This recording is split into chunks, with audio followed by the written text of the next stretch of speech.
మన జీవితమునకు నిజమైనటువంటి మార్గం. In fact, culture can be defined this way, that is the way of life. మానవుని యొక్క నడత సక్రమమైనటువంటిదిగా ఉండాలి. Human behavior must be proper.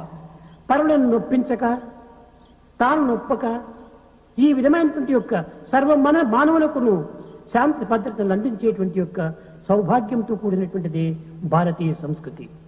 The culture of Bharat is so well rich enough as to see that you would not be hurt in any way, nor hurt others, and live in peace and security.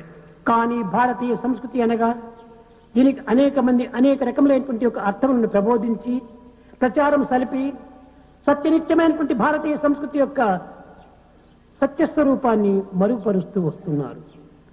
The culture of Bharat is defined and propagated in varied manner all over, forgetting the basic eternal truth which is latent and inherent.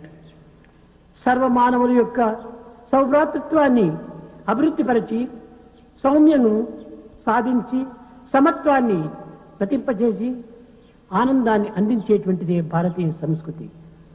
The culture of Bharat is that which gives us the principles of fraternity, the equality and the softness to accommodate ourselves with everyone. కానీ ఈనాడు ఇట్టి పవిత్రమైన సంస్కృతిని సరి అయినటువంటి మార్గంలో అనుసరించలేక అభ్యసించలేక అందించలేక అశాంతికి గురి అయి అనేక విధమైనటువంటి కష్టములను అనుభవిస్తున్నారు. The culture of Bharat is not properly adopted and followed, not practiced nor shared with others. ఈనాటి మానవునికి దేహాభిమానం పెరిగినది, దేశాభిమానం తరిగినది.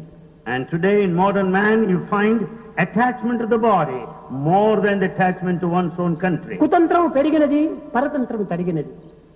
Though we are free from the foreign rule, there's maneuvering, manipulation within. ఏనాడు మానవుని హృదయమునందు పరతంత్రం అభివృద్ధిగాంచును ఆనాడే ఈ ప్రపంచము సుఖశాంతిని అందుకోగలదు. That day when we develop this spiritual outlook, we can be really independent, free in the true sense.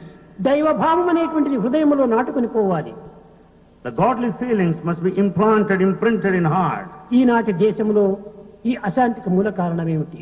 What is the reason for restlessness prevalent in this country?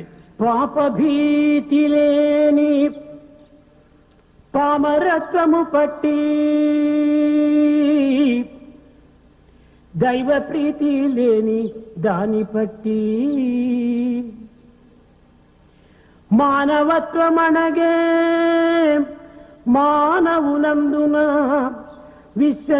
విశ్వశాంతికిదియే విప్లవము.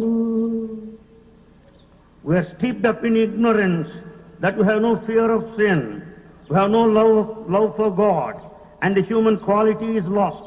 This is the reason for revolution all over the world. ఈనాటి మానవుని యందు ఈ మానవతా విలువలు తరిగిపోవడానికి మూల కారణము భగవద్ విశ్వాసమును కోల్పోవటమే. There is decline in human values because we lost faith in God.